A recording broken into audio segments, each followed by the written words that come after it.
ఆధ్యాత్మిక శక్తి అనే కార్యక్రమానికి ప్రభువైన యేసుక్రీస్తు పేరిట మీ అందరికీ స్వాగతం.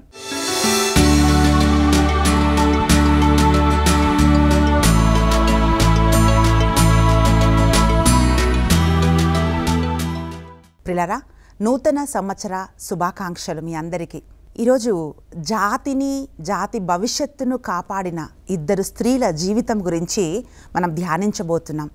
ఎలా దేవుడి వారి వంశాన్ని దీవించాడు అనే అంశాన్ని మనము ధ్యానిస్తున్నాం. ప్రియులారా, నిర్గమాకాండము 1వ అధ్యాయము 15వ వచనంలో వాక్యం ఇట్లా పలుకుతుంది. తరువాత ఐగుప్తు రాజు షిప్రా పువా అను హెబ్రీల మంత్రసానులతో మాటలాడెను. అతడు వారితో, మీరు హెబ్రీ స్త్రీలను కాన్పు చేయునప్పుడు వారికి ఏ బిడ్డ పుట్టునో కన్నువేసి ఉండుము.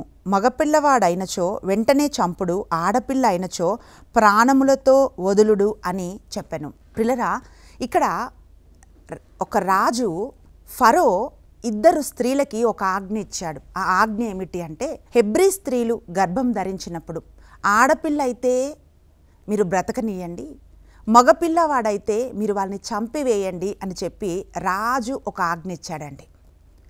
అయితే ఈరోజు మనకు అధికారులకు ఎదురుగా మాట్లాడే ఒక ఫ్రీడమ్ కూడా మనకుంది. కానీ ఆ రోజుల్లో రాజు ఒక శాసనం చేస్తే, రాజు ఒక మాట చెప్తే దాన్ని మనం చేయాల్సిందే, ఇంకా దానికి వేరే ఇంకొక మార్గము లేదు. ఈ ఇద్దరు స్త్రీలకి ఒక ఆజ్ఞ ఇవ్వబడ్డది రాజు ద్వారా. కానీ ప్రియులారా, వాళ్ళు రాజాజ్ఞని కూడా ధిక్కరించారు. ఎందుకు ఆ రాజు వాళ్ళని అట్లా ఆజ్ఞాపించాడు అని మనం చూస్తే, ఇజ్రాయేలు ప్రజలు వాళ్ళు ఐగుప్తులోకి వచ్చి అక్కడే వాళ్ళు స్థిరపడి అక్కడే వాళ్ళు పనులు చేసుకుంటున్నప్పుడు, యోసేపు మరణం తర్వాత యోసేపు ఎరగని ఒక వ్యక్తి రాజు అయినప్పుడు ప్రియులారా, ఇజ్రాయేలు ప్రజలకి భయంకరమైన కష్టాలు ఆరంభమయ్యాయి. వాళ్ళపైన వెట్టి చాకిరీ పనులు మోపబడ్డాయి. ఎందుకు ఆ వెట్టి చాకిరీ పనులు మోపబడ్డాయని మనం చూస్తే, అంటే ప్రతి ఒక్క మనిషి జీవితంలో జరుగుతున్న ప్రతి ఒక్క శ్రమకు పిల్లరా ఒక ఆత్మీయమైన పోరాటం ఉంటుందండి.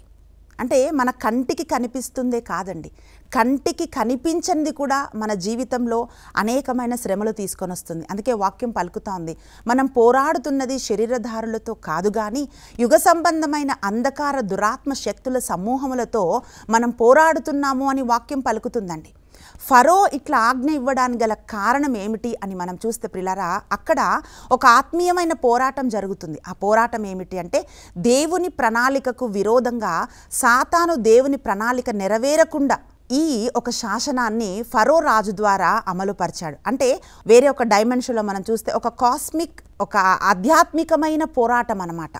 అది దేవునికి సైతానికి, దేవుని ప్రణాళికకి, ఆ దేవుని ప్రణాళికను నాశనం చేసే సాతానుకు మధ్యలో పోరాటం జరుగుతుంటున్నప్పుడు కొంతమందిని దేవుడు ఎట్లా వాడుకుంటాడో అలాగే కొంతమందిని సాతాను కూడా వాడుకుంటాడు. అయితే ప్రియబిడ్డ, ఈరోజు నువ్వు దేవుని చేతిలో పనిముట్టువా, సాతాను చేతిలో పనిముట్టువా అని మనం చేస్తున్న ప్రతి పనిని మనం ఆలోచించాలి.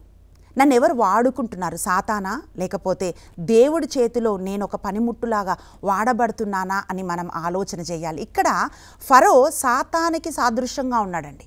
అంటే సాతాను చేతిలో ఒక ఇన్స్ట్రుమెంట్గా ఉన్నాడు, సాతాను ఆలోచన చేత నడిపించబడుతున్నాడు. ఇక్కడ షిప్రా పువ్వాని మనం చూసినట్లయితే దేవుని చేతిలో ఒక ఆయుధంలాగా, అంటే ఒక సేవకుల్లాగా వాళ్ళు వాడబడుతున్నారండి.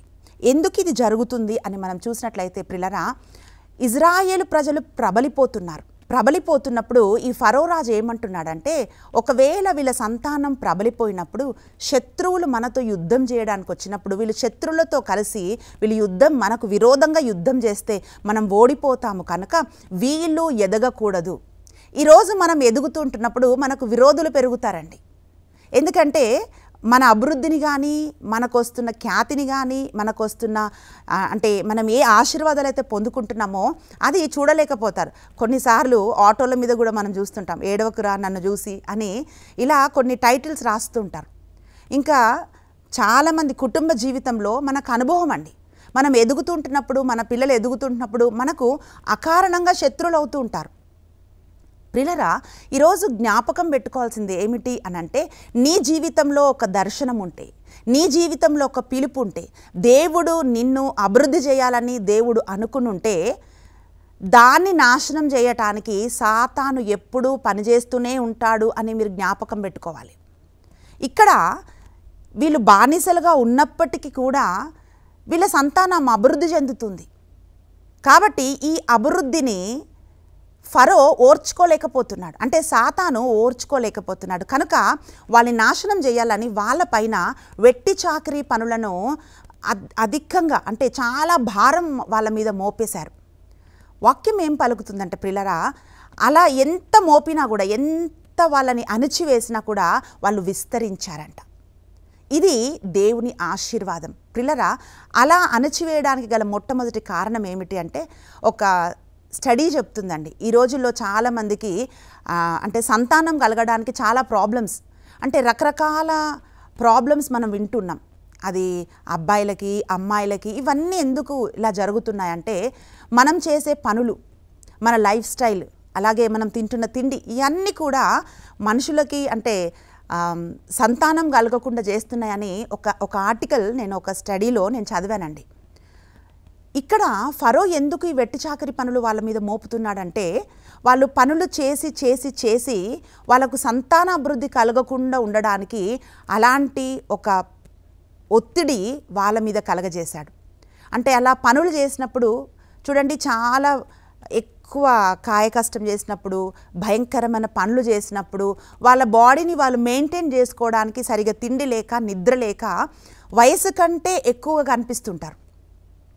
ఇంకా కొంతమంది పని చేసి ఒకరోజు ఒక సహోదరి చెప్తుంది, నా భర్తకి బాధ్యత లేదు కనుక నేను మెషిన్ కుట్టి నా ఎముకలు అరిగిపోయాయి, అందుకే డాక్టర్స్ ఇప్పుడు కంప్లీట్ రెస్ట్ తీసుకోమన్నారు అని చెప్తుంది. చూస్తే చాలా చిన్న వయసు. అలాగే వీళ్ళపైన ఈ ఒత్తిడులు మోపబడ్డప్పుడు మొదటిగా వాళ్ళు ఎక్కువ మంది ఆ పని ఒత్తిడిలో చనిపోయిన వాళ్ళు, ఇంకా వాళ్ళకి సంతానం కలగకుండా చేయడానికి ఈ ప్లాన్ ఏని ఫరో అమలు చేశాడండి. అంటే ఏదో ఒక కుయుక్తి అన్నమాట. అక్కడ వాక్యం ఏమంటుందంటే, వాళ్ళు ఇంకా ఎదగకుండా, మనం చూస్తున్నాము నిర్గమాకాండం 1వ అధ్యాయము 10వ వచనంలో మనం చూస్తే ప్రియులారా, వాక్యం ఏమంటుందంటే, వారు ఇక ముందు పెరగకుండునట్లు మనము కనుగలిగి నడుచుకొనవలెను అని ఫరో అంటున్నాడనమాట. అంటే వాళ్ళు ఎదగకుండా మనం చూసుకోవాలి. ఇదే ఫరో ఒక ప్లాన్. ఇంగ్లీష్లో ష్రూడ్ అంటున్నారండి. అంటే యుక్తి అనే ఒక మాట, కనుగలిగి అని ఒక మాట మనం చూస్తే సాతాను గురించి ఆదికాండంలో మనం చూస్తున్నాం. సాతాను యుక్తి గలదై, అంటే దేవుడు సృష్టించిన జంతువులన్నిటిలో కూడా సాతాను చాలా యుక్తి కలిగి ఆ రోజు ఏవమ్మని మోసం చేసిందండి. యుక్తి అంటే ఈ కన్నింగ్గా మోసం చేయాలి అని చెప్పి ఫరో ఒక ప్లాన్ వేశాడు. కానీ ఎంత అణచివేసినా వాళ్ళు అభివృద్ధి చెందుతున్నారు. కనుక రెండవ ప్లాన్ ఆయన ఏం చేశాడంటే, ఈ మంత్రసానులు ఇద్దరిని పిలిచి ఆయన అంటున్నాడు, కాన్పు పీటల పైననే వాళ్ళని చంపేయాలి అని చెప్పి ఫరో వారికి ఆజ్ఞ ఇచ్చాడు. ప్రియులారా, ఎందుకు ఈ ఆజ్ఞ ఇచ్చాడంటే, ఆదికాండము 3వ అధ్యాయము 15వ వచనంలో మనం చూసే వాక్యం ఏమంటుందంటే, స్త్రీ సంతానానికి నీ సంతానానికి వైరం కలుగుతుంది, స్త్రీ సంతానము నీ తలపైన చిదగదొక్కుతుంటే నీవు వారి మడమ పైన నువ్వు కాటు వేస్తావు అని చెప్పి ఆదికాండము 3:15లో మనం చదువుతున్నాం. అంటే ఇది దేవుని యొక్క రక్షణ ప్రణాళిక. ఎప్పుడైతే ఆదాము ఏవమ్మలు దేవుని కృప నుండి, దేవుని సన్నిధి నుండి వాళ్ళు పడిపోయారో, పాపంలో పడిపోయారో, మనిషిని దేవుడు వదిలిపెట్టలేదండి. వారి కొరకు ఒక రక్షణ ప్రణాళికను సిద్ధం చేశాడు. ఆ రక్షణ ప్రణాళిక ఏంటంటే, స్త్రీ సంతానము ద్వారా రక్షణ అని ఎప్పుడైతే ఈ రక్షణ ప్రణాళికను సిద్ధం చేశాడో, అది మొదలుకొని స్త్రీ సంతానాన్ని నాశనం చేయటానికి సాతాను శతవిధాల వాడు ప్రయత్నం చేస్తూ ఉన్నాడండి. అందుకే ఫరో ఏం చెప్తున్నాడంటే, ఫరో అంటున్నాడు, ఇదిగో వీళ్ళకి ఆడపిల్ల పుడితే బ్రతకనివ్వండి, మగపిల్లవాడు పుడితే చంపివేయండి అని చెప్పి మనము వాక్యంలో చూస్తున్నాం. ప్రియ సహోదరి, ప్రియ సహోదరుడా, వాక్యం ఏమంటుందంటే, ఇక్కడ మనం గ్రహించాల్సింది ఏమిటి అంటే, ఈ పని ఈ ఇద్దరు మంత్రసానులకు అప్పజెప్పబడ్డదండి. వీళ్ళకి అప్పజెప్పబడినప్పుడు ప్రియులారా, ఇక్కడ 4-fold వికెడ్నెస్ అని చూస్తున్నాం. అంటే దాని లోతుగా మనం ఒక్కొక్కటి మనం చూస్తే, మొట్టమొదటిగా వాళ్ళు చిన్నపిల్లలు, అంటే పుట్టినప్పుడే అన్యం పుణ్యం ఎరగని వాళ్ళు, వాళ్ళకి ఏమీ తెలీదు, ఇన్నసెంట్ అన్నమాట. పిల్లరా, ఈ ఇన్నసెంట్ పిల్లల్ని చంపాలని అంటే బలవంతులతో పోరాటం చేస్తే వాళ్ళు తిరిగి పోరాటం చేయగలుగుతారండి. కానీ ఏమి చేయని వాళ్ళని ఆ కాన్పు పీటల మీదనే చంపేయాలి అని చెప్పి ఈ పని వీళ్ళకి అప్పచెప్పబడ్డది. అంటే శిశువు హత్య, నరహత్య, దేవుని ఆజ్ఞకు విరోధంగా పని చేయమని ఈ మంత్రసానులకి ఈ పని అప్పచెప్పబడ్డదండి మొదటిగా. రెండోదిగా మనం ఏం చూస్తున్నామంటే ప్రియులారా, వాళ్ళు స్త్రీలు. ఇప్పుడు మనం చాలాసార్లు టీవీలో కానీ ఏమని చూస్తే ఒక స్త్రీ భయంకరమైన దొంగతనం చేసింది, లేకపోతే ఒక స్త్రీ హత్య చేసింది అని మనం విన్నప్పుడు మనకు ఏమనిపిస్తుందండి, అసలు ఆడవాళ్ళు ఇలా ఎలా చేయగలుగుతారు, ఇలా చేస్తారా అని అంటాం. ఎందుకంటే సాధారణంగా స్త్రీల ఒక వ్యక్తిత్వం, స్త్రీని దేవుడు ఎలా చేశాడంటే సుకుమారంగా, కరుణ కలిగి, ప్రేమ కలిగి, ఇతరుల బాధను స్పందించేటటువంటి ఒక మనస్తత్వంతో దేవుడు స్త్రీని చేశాడండి. వీళ్ళు చిన్నపిల్లలు. రెండోదిగా స్త్రీలకు ఈ పని అప్పచెప్పబడ్డదండి. ప్రియ సహోదరి, ప్రియ సహోదరుడా, స్త్రీలంటే లైఫ్ గివర్స్ అన్నమాట. అంటే ఇంకొక ప్రాణానికి, ఇంకొక జీవి అంటే ఇంకొక బిడ్డకు వాళ్ళు ప్రాణం ఇస్తారు. లైఫ్ గివర్స్ అంటున్నాం. ప్రాణాన్ని ఇచ్చేవాళ్ళు స్త్రీలు, కానీ ప్రాణాన్ని తీసే ఒక పని ఈ స్త్రీలకు అప్పచెప్పబడ్డదండి. మూడోదిగా మనం చూసినట్లయితే ప్రియులారా, వీళ్ళు చేస్తున్న పని ఏంటంటే ప్రాణం పోసే పని. ప్రాణం, తల్లి బిడ్డకు జన్మనిస్తుందంట, అంటే జన్మనిచ్చే పని తల్లిది. అలాగే వీళ్ళు చేసే పని అంటే ఎంత గౌరవప్రదమైన ఒక పని వీళ్ళు చేస్తున్నారంటే జీవం పోసే పని అన్నమాట. లైఫ్ గివర్స్ అన్నమాట. వేరే వాళ్ళకి అంటే ఆ బిడ్డ పుడుతుంటున్నప్పుడు వాళ్ళకు పరిచర్య చేస్తూ ఆ బిడ్డ పుట్టడానికి వాళ్ళు సహాయపడుతున్నారు మంత్రసానులు. ఒకరోజండి ఒక ఫోన్ కాల్ వచ్చింది. ఒక బ్రదర్ చెప్తున్నాడు, ఒక అబ్బాయి, నా కోసం ప్రేయర్ చేయండి సిస్టర్, నాకు కోర్టు కేసు ఉంది అన్నాడు. ఏం కోర్టు కేసు బ్రదర్, నేను చేస్తాను చెప్పండి అన్నాను. అప్పుడు ఆయన అంటున్నాడు, నా పైన కేసు పెట్టారు, నేను ఏదో ఒక గ్రామంలో అనమాట, ఒక చిన్న గ్రామంలో నేను టీచర్గా నేను పనిచేస్తున్నాను, అక్కడే 9th క్లాస్లో చదివిన అమ్మాయి నన్ను ప్రేమిస్తున్నా అని చెప్పింది. సో నన్ను ఇంటికి పిలిచింది. నేను ఇంటికి వెళ్ళినప్పుడు వాళ్ళు చుట్టుపక్కల వాళ్ళు చూశారు, వాళ్ళ పేరెంట్స్ నన్ను పట్టుకున్నారు, తర్వాత వాళ్ళు నన్ను కొట్టారు, నా పైన కేసు పెట్టారు అని చెప్పి నా కోసం ప్రార్థన చేయండి అన్నాడు. ఒక సేవకురాలుగా నేను ప్రార్థన చేయను అని చెప్పలేను కనుక నేనేం చెప్పాను, నేను తప్పకుండా మీకోసం ప్రార్థన చేస్తాను. కానీ నేను ఒక మాట అడగనా అండి, నేను కూడా టీచర్ లాగా పనిచేశాను. అయితే గురువు దైవంతో సమానం, అటువంటి నీవు అంత చిన్న పిల్లతో అలా ఎలా మిస్బిహేవ్ చేయగలిగావు అని నేను అడిగాను. అంటే ప్రొఫెషనల్ ఎథిక్స్ అంటారండి. ఇప్పుడు డాక్టర్ని మనం దేవుళ్లాగా చూస్తాం, ఎందుకంటే వాళ్ళు మనకు ప్రాణం పోస్తారు. గురువులంటే మనకు జ్ఞానం చెప్పి మనను ఒక మంచి మార్గంలో నడిపిస్తారు. నేను చెప్పాను, మరి ఇంత మంచి ఒక ప్రొఫెషన్లో ఉండి ఈ పని ఎలా చేయగలిగావు అని నేను అడిగా. అన్నప్పుడు అక్కడ నుండి సమాధానం లేదు. నేను అన్నాను, సరే నేను మీకోసం ప్రార్థన చేస్తానండి, ఇక మీరు ఎప్పుడు ఇలాంటివి చెయ్యకండి అని చెప్పి నేను ఆ వ్యక్తితో నేను మాట్లాడాను. మత్తయి సువార్త 10వ అధ్యాయం 36వ వచనంలో మనం చూస్తే ప్రియులారా, వాక్యం అంటుంది, నీ ఇంటి వారే నీకు శత్రువులు అవుతారు. ఎవరో శత్రువులు ఎక్కడో ఉండరండి, మనతో ఉండే వాళ్ళే, మన వాళ్ళే శత్రువులు అవుతారని ఇది నా మాట కాదు ప్రియులారా, ఇది దేవుని వాక్యం పలుకుతోంది. మీకా గ్రంథము 7వ అధ్యాయము 5వ వచనంలో మనం చూసినట్లయితే వాక్యం ఏం పలుకుతుందంటే, మనం చదువుతున్నప్పుడు, మీ పొరుగు వారికి కానీ స్నేహితులను కానీ నమ్మకుడు, నీ కౌగుటిలో పడుకొని ఉన్న నీ భార్య ఎదుట నీ పెదవులు ద్వారమునకు కాపు పెట్టుము. కుమారుడు తండ్రిని తృణీకరించుచున్నాడు, కుమార్తె తల్లిని ఎదిరించుచున్నది, కోడలు అత్తమాట వినుటలేదు, సొంత కుటుంబంలోని వారే శత్రువులగుతున్నారు. ఇది వాక్యం. ఈరోజు అనేక కుటుంబాలలో ఇది మనం ఎదుర్కొంటున్నాం. మన పొరుగు వాళ్ళని మనం వాళ్ళకి సహాయం చేస్తే వాళ్ళు మన గోతులు తెస్తారు, మన స్నేహితులని మనం నమ్ముతుంటే మోసం చేస్తుంటారు.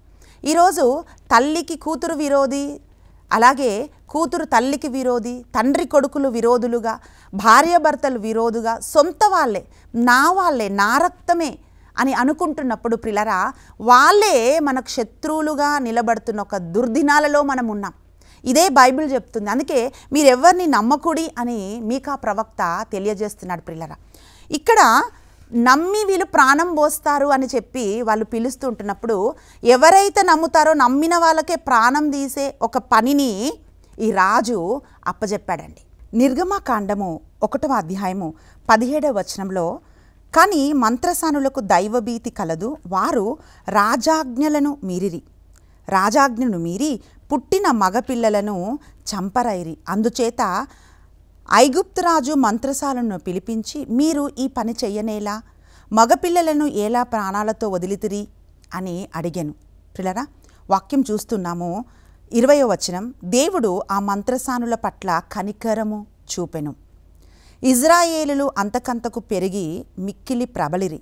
మంత్రసానులు దేవునికి భయపడిన వారగుటచే ఆయన వారి వంశములను కూడా నిలిపెను. ఇక్కడ షిప్రా పువ్వాలు ఫరో రాజుకి భయపడలేదండి, వాళ్ళు దేవునికి భయపడ్డారు. నరులకు భయపడుట వలన నీకు ఉరి వచ్చును అని వాక్యం పలుకుతోంది. మనుషులకు భయపడినప్పుడు అది మనకు సమస్యలు తీసుకొని వస్తాయి.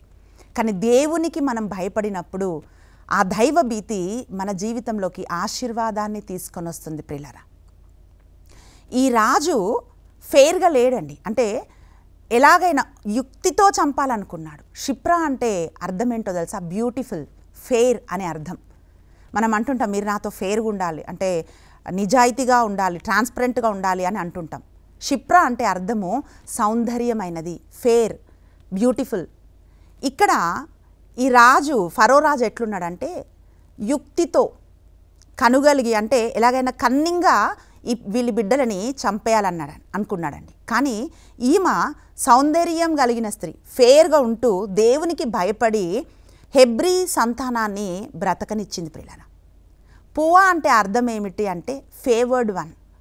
కనికరమే లేకుండా చిన్న బిడ్డల్ని చంపమని రాజు ఆజ్ఞ ఇస్తే కనికరం చూపని స్థలములో ఈమె వారిపై కనికరం చూపించి వాళ్ళని బ్రతకనిచ్చింది. ప్రియులారా, ఎంత యాప్ట్గా వీళ్ళ పేర్లు ఉన్నాయండి, అంటే ఎంత కరెక్ట్గా వీళ్ళ పేరుకు తగ్గట్టు జీవితం వీళ్ళు జీవించారు. ప్రియులారా, అందుకే షిప్రా పువ్వాల పేరు బైబిల్ గ్రంథంలో రాయబడ్డదండి.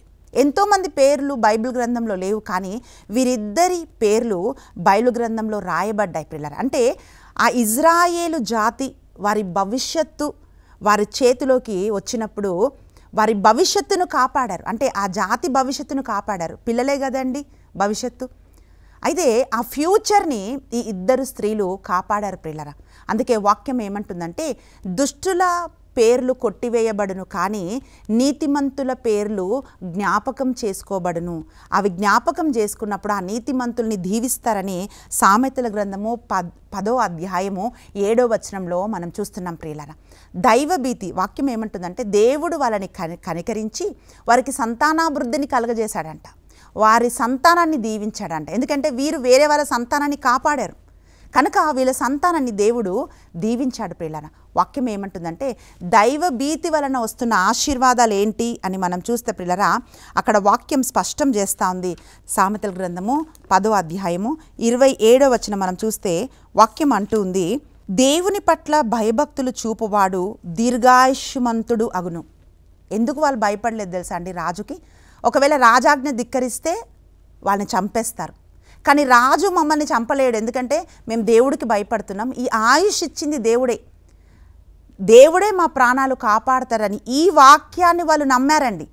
వాక్యం అంటుంది దేవుని పట్ల భయభక్తులు చూపువాడు దీర్ఘాయుష్మంతుడు అగుతాడు. మనిషికి భయపడి ఉంటే పిల్లరా అప్పటికి వాళ్ళ ప్రాణాలు దక్కేవో లేవో తెలియదు, కానీ దేవుడు మాత్రం వాళ్ళకి శిక్ష వేసేవాడు. కానీ వీళ్ళు రాజుకు భయపడలేదు పిల్లరా, దేవునికి భయపడ్డారు. రెండవదిగా మనం చూస్తే సామెతల గ్రంథము 9వ అధ్యాయము 10వ వచనం ఇట్లంటుంది, దేవుని పట్ల భయభక్తులు చూపుట విజ్ఞానమునకు మొదటి మెట్టు, పవిత్రుడైన ప్రభుని తెలుసుకొనుటయే వివేకం. ఇంత కరెక్ట్ నిర్ణయం వాళ్ళు ఎలా తీసుకోగలిగారు? కొంతమందికి నేను ఏ నిర్ణయం తీసుకోవాలి అని అనుకుంటుంటారు. అయితే ఈ కరెక్ట్ నిర్ణయం తీసుకోవడానికి వాళ్ళకి ఎవరు సహాయపడ్డారంటే దైవ జ్ఞానం ఎట్లొచ్చిందంటే వాళ్ళు దేవునికి భయపడ్డారు. వాక్యం ఏమంటుందంటే దైవభీతి కలిగి ఉండటే విజ్ఞానానికి మొదటి మెట్టు అని వాక్యం తెలియజేస్తుంది. ప్రియులారా, సామెతల గ్రంథము 22వ అధ్యాయము 4వ వచనం మనం చూస్తే వాక్యం ఇట్లంటుంది, వినయము దైవభీతి కలవాడు సంపదలు గౌరవము దీర్ఘాయువును బడియును. ఏమేమి ఉంటుందంట అండి? సంపద ఉంటుందంట, గౌరవం ఉంటుందంట, దీర్ఘాయువు ఉంటుందంట. ఎవరైతే దేవునికి భయపడతారో ఇవన్నీ దేవుడు వారికి అనుగ్రహిస్తానని దేవుడు వాగ్దానం చేస్తున్నాడు. కనుక ప్రియులరా, వాళ్ళు దైవభీతి కలిగినప్పుడు దేవుడు వారిని వారి సంతానాన్ని దీవించి అభివృద్ధి చేశాడు. 2 స్త్రీలు ఒక జాతిని వాళ్ళు కాపాడారు. ప్రియబిడ్డ, ఈరోజు మొట్టమొదటిగా దేవుని చేతిలో నువ్వు వాడబడుతున్నావా, సాతాను చేతిలో నువ్వు వాడబడుతున్నావా? రెండోదిగా, నువ్వు చేసే ప్రతి పని దైవభీతి కలిగి మనం చేస్తూ ఉంటున్నప్పుడు నరులకి నువ్వు భయపడవలసిన పని లేదు. దేవునికి మనం భయపడినప్పుడు వీరి జీవితంలో వచ్చిన ఆశీర్వాదాలన్నీ కూడా మనము మన జీవితంలో మనం పొందుకుంటాం. 2 స్త్రీలు ఎలాగైతే రాజాజ్ఞకు విరోధంగా వాళ్ళు నిలబడ్డారో ప్రియులారా, ఆ ధైర్యం ఎక్కడి నుండి వచ్చిందంటే దేవుని భయం వాళ్ళకి ఆ ధైర్యాన్ని కలగజేసింది. ఈరోజు మనం ప్రార్థన చేయాలి. అదేంటంటే, ప్రభా నీ ఆత్మతో నన్ను నింపండి. ఎప్పుడు ఒక ఆత్మీయమైన రహస్యం మనం తెలుసుకోవాలండి. అదేమిటంటే, ఎందుకు సాతాను నిన్ను అణచివేయాలనుకుంటున్నాడు, ఎందుకు నీకు ఇబ్బందులు శ్రమలు నీకు కలగజేస్తున్నాడంటే నీ జీవితంలో దేవునికి ఒక ప్రణాళిక ఉంది ప్రియబిడ్డ. అందుకనే నేను అణచివేయాలని చూస్తున్నాడు. కావచ్చు ఒక తల్లిగా నువ్వు ప్రార్థిస్తున్నావేమో, ఒక భార్యగా నీ భర్త కోసం ప్రార్థిస్తున్నావేమో, అనేకమైన శ్రమలు ఉన్నాయేమో, వాళ్ళని పడగొట్టడానికి సాతాను ప్రయత్నం చేస్తున్నాడేమో. అప్పుడు నువ్వు చేయాల్సింది ఏంటంటే, షిప్రా పువ్వాలాగా వాళ్ళని కాపాడే ఒక పని, వారి కోసం ప్రార్థన చేసే ఒక పని దేవుడు మనకు అప్పచెప్పాడు. కళ్ళు మూసుకుందాం, మనం ప్రార్థన చేస్తాం. ప్రియబిడ్డ, ఆ షిప్రా పువ్వులకు ఇచ్చిన దైవభీతి మనకు దేవుడు ఇవ్వాలని మనము అడుగుదాం. ఎందుకంటే అడుగుడి మీకు ఇవ్వబడును అని దేవుని వాక్యం పలుకుతాంది. ఈరోజు మనుషులకు ఏం కొదవైపోతుందంటే అండి, దైవ భయం కొదవైపోతుంది. మనుషులకు భయపడుతున్నాం కానీ దేవుడికి భయపడటం లేదు. మనం చేయాల్సిన ప్రార్థన ఏంటో తెలుసా? అయ్యా, దైవ భీతిని నాకు కలగజేయండి, నీకు భయపడటం నాకు నేర్పించండి ప్రభువా అని మనం ప్రార్థించినప్పుడు మన వంశాలని దేవుడు దీవిస్తాడండి. మన తరాలకి మనం ఆశీర్వాదకరంగా మనం మారుతాం. పిల్లరా, అందరం కళ్ళు మూసుకుందాం, ప్రార్థన చేద్దాం. స్తోత్రము నాయన, గనుడా, పరిశుద్ధుడా, నా తండ్రి, షిప్రా పువ్వాన్ని ఎలాగైతే మీ చేతిలో ప్రభువా ఒక బలమైన సాధనలాగా వాడుకున్నారో ప్రభా, ఈ వాక్యం చూస్తున్న ప్రతి ఒక్క స్త్రీని ఈరోజు నాయన మీ చేతికి మేము సమర్పిస్తున్నాం. అవును ప్రభా, అంత్యకాలాల్లో ప్రభా నాయన కుటుంబాలని నాశనం చేయటానికి, బిడ్డలని నాశనం చేయటానికి, మా రక్త సంబంధికులని నాశనం చేయటానికి, సొంత వాళ్ళనే నాశనం చేయటానికి ప్రభువా గర్జించు సింహం వలె నా తండ్రి నాయన దుష్టుడు తిరుగుతూ వెదుకుతూ ఉన్నాడయ్యా. నీకు వందనాలు ప్రభా. అయ్యా, షిప్రా పువ్వాల వంటి స్త్రీలను మీరు లేపమని అడుగుతున్నాం ప్రభా. ప్రాణం తీయటానికి ప్రణాళిక కలిగి ఉండగా ప్రభా, ప్రాణం పోసేవారిగా నా తండ్రి నీకు వందనాలు నాయన. ఇతరులని రక్షించువారిగా, కనికరం చూపేవాళ్ళుగా నా తండ్రి నాయన ఒక్కొక్క స్త్రీ లేపబడునుగాక నాయన. అయ్యా, ఇదిగో ప్రభు, ఆ రోజు వారి మీద ఉన్న ప్రభా ఆ దైవ భీతి నా తండ్రి, వారిలో ఉన్న ప్రభా ఆ ధైర్యము నా తండ్రి ఒక్కొక్క స్త్రీకి మీరు దయచేయమని అడుగుతున్నాం ప్రభా. ఈ వాక్యం చూస్తుండగా ప్రభా, ఏ సమస్యలో, ఏ ఇరుకులో మేమేం చేయాలని కన్నీటితో నీ బిడ్డలు ఉన్నారో ప్రభా, వాటన్నిటిని తొలగించి ధైర్యం కలగజేసి అన్నిటికీ ఎదురుగా నిలబడి ప్రభువా అయ్యా పోరాటం చేసి ప్రభువు నా తండ్రి ఆశీర్వాదంలోకి వారి కుటుంబాన్ని నడిపించుటకు నా తండ్రి ఈ స్త్రీలను మీరు అభిషేకించమని అడుగుతున్నామయ్యా. నీకు స్తోత్రములు ప్రభువా.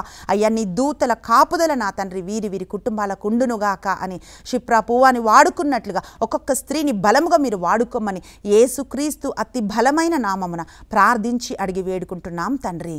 ఆమేన్. ప్రియులారా, వాళ్ళు కలిగి ఉన్న అదే దైవభీతి మనం కలిగి ఉండి సాతానికి ఎదురుగా నిలబడి మీరు పోరాటం చేసినప్పుడు మీ కుటుంబాలకు దేవుడు విజయం ఇస్తాడు. మీరు ఒక ఆశీర్వాదకరంగా మారుతారు. అనేకులకు జీవమిచ్చేవారుగా మీరు మార్చబడతారు. దేవుడు మిమ్మల్ని ప్రేమిస్తున్నాడు. God bless you.